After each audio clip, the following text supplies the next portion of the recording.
تلك الدار الآخرة نجعلها للذين لا يريدون علوا في الأرض ولا فسادا والعاقبة للمتقين. Yang terakhir kaidah yang keempat. Kata penulis rahimahullahu taala, al-qaidatur rabi'ah, kaidah yang keempat. Anna musyriki zamanina aghladu syirkan minal awwalin. Lianna al-awwalina yushrikuna fil rakha'i wa yukhlisuna fil shiddah. Wa musyriku zamanina syirkuhum daim. Ya. Itu diperbaiki harokatnya ya. Syirkuhum daimun. Kan daiman. Syirkuhum daimun fil rakha'i wa shiddah.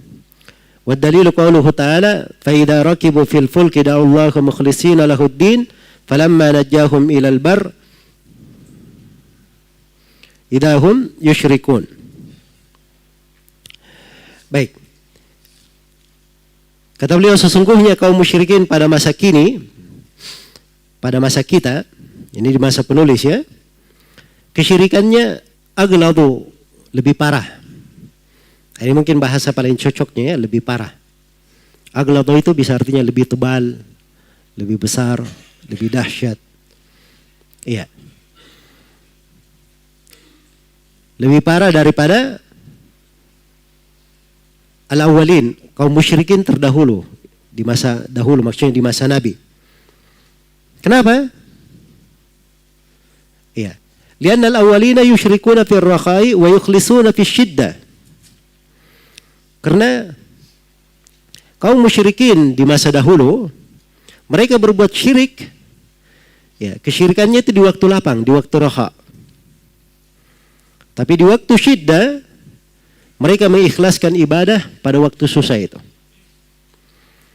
Ya, sementara kaum musyrikin di masa kita, di masa sekarang ini, kata penulis, syirkuhum daim, kesyirikan mereka terus menerus.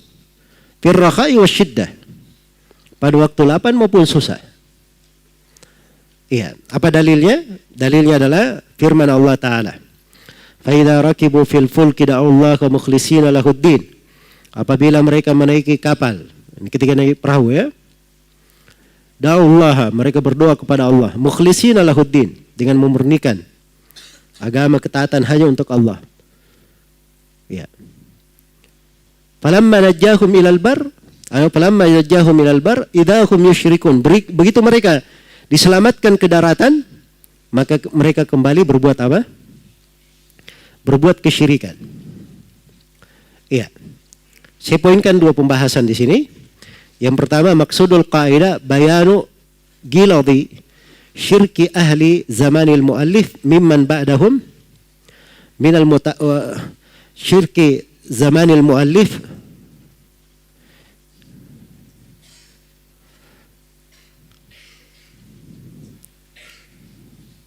waman ba'dahum, ya pakai waw di situ. Waman ba'dahum minal mutaakhirina.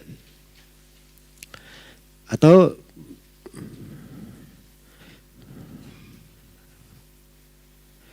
baik. Wa annahum aghladu syirkan minal awwalin. Jadi waman ba'dahum minal mutaakhirina wa annahum aghladu syirkan minal awwalin. Maksud kaidah adalah penjelasan besarnya kesyirikan orang-orang belakangan pada masa penulis dan setelahnya. Iya. Ditambah di situ ya, di terjemahannya. Dan sesungguhnya kesyirikan orang-orang belakangan lebih parah dari kesyirikan orang-orang terdahulu.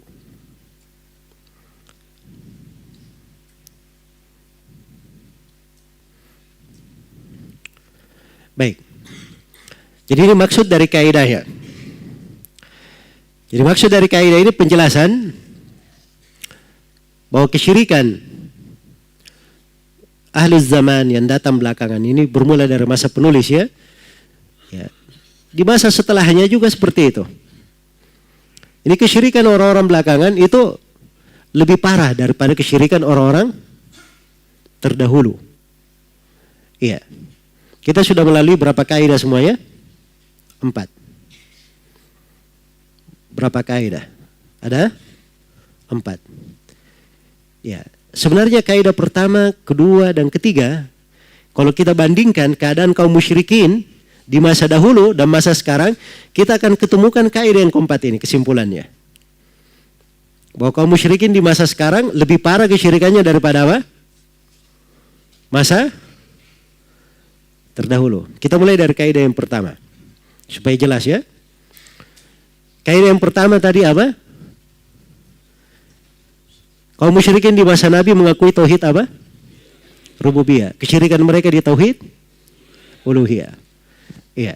Bahkan tidak diketahui mereka berbuat keliru di tauhid asma wa sifat kecuali di nama Ar-Rahman. Ini sudah 2 sudut. Kaum musyrikin di masa sekarang lebih parah kesyirikannya. Sudutnya dari mana? Pertama, kaum musyrikin di masa sekarang syiriknya bukan uluhiyah saja. Ada kesyirikan juga dalam rububiyah. Iya. Ada kesyirikan dalam apa? Rububiyah. Ada orang yang datang itu berdoa kepada penghuni kubur karena dianggap penghuni kubur ini yang bisa memberi manfaat. Bukan lagi sebagai perantara. Ini penghuni kubur yang bisa apa? Memberi manfaat. Iya. Jelas ya? Itu ada. Bahkan ada di buku-buku orang-orang sufi, dari kisah-kisah karomah syekhnya, ini ada di buku mereka. Disebutkan ada seorang perempuan baru meninggal anaknya. Dari karomah sufi ini, katanya didatangi kuburnya oleh perempuan ini. Perempuan ini keluar dari kubur itu dalam keadaan dia sudah bawa anaknya lagi. Iya. Jadi Masya Allah. Orang yang dikubur ini bisa mencipta. Itu ada di buku-buku mereka. Berarti kesyirikannya lebih parah atau tidak? Lebih parah. Ini dari sisi tauhid apa? Rububiyah. Tauhid uluhiyah, kalau di masa sekarang kaum musyrikin selain dari berbuat kesyirikan, banyak syubhatnya. Ya, seputar syiriknya, seputar tawasul, seputar kuburan, seputar ini. Mereka juga orang-orang yang rusak akidahnya di nama-nama dan sifat. Ya. Rusak akidahnya di nama-nama dan sifat Allah. Ada yang mentakwil dari nama-nama dan sifat tersebut. Ya. Ada yang menafikan seluruh nama dan sifat kecuali satu sifat saja. Ya. Ada yang menetapkan nama, dia nafikan seluruh sifat. Ada yang dia tetapkan seluruh nama, sebagian sifat saja. Nah, sebagian sifat ini ada 3 versi.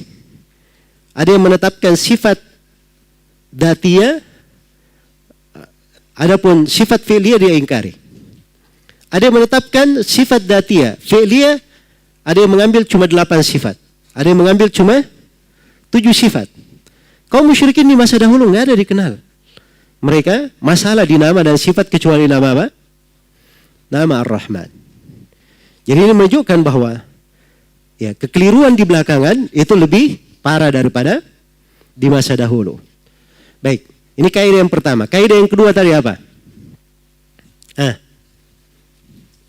Kaidah yang kedua. Mereka ini meminta kepada Allah, kan begitu? Beribadah kepada Allah. Tujuannya yang mendorong mereka melakukan itu apa? Ada 2. Mencari apa? Mencari syafaat dan mencari kedekatan kepada Allah. Tapi di antara kaum musyrikin di masa sekarang ada yang beribadah kepada kuburan, sembahan yang lainnya, memang qasdan kepada itu, bukan sebagai perantara, bukan pula untuk mendekatkan. Berarti lebih parah juga dari sisi tersebut. Yang ketiga, kaidah yang ketiga. Kaum musyrikin itu ibadahnya bermacam-macam, kan begitu? Iya. Tapi kalau kita lihat yang mereka ibadahi, ya, yang mereka ibadahi itu tidak ada hal yang aneh-aneh. Orang-orang solih, malaikat, ya kan? Kalau mau kaum musyrikin di masa sekarang, naudzubillah, ya, ada yang seperti di Mesir itu ada salah satu kubur, ya, itu diketahui orang selanjang dia hidup orang yang bejat, ya, sirahnya tidak baik. tapi dijadikan sebagai kubur yang diibadahi, didatangi untuk dengan berbagai keperluan, kuburnya diagungkan. Jelas ya? Ya. Jadi orang-orang yang fasik, orang-orang fajir yang mereka ibadah, dan itu tidak dikenal di masa kaum musyrikin.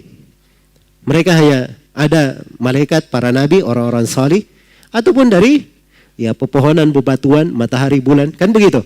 Tapi tidak dikenal mereka ada berbuat kesyirikan pada orang-orang yang fajir, orang yang fasik. Nah, berarti kesyirikan di masa belakangan lebih apa? Lebih parah. Ini sudah 3. Yang keempat, penulis sebutkan di sini.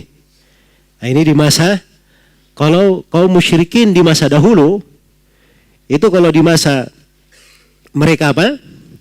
Mereka susah, ya mereka di kondisi mereka susah, itu malah ibadahnya kepada Allah murni. Iya. Ibadahnya kepada Allah murni. Disebut di sini oleh penulis ya ayatnya. Ini satu ayat ya beliau bawakan dari surah Al-Ankabut.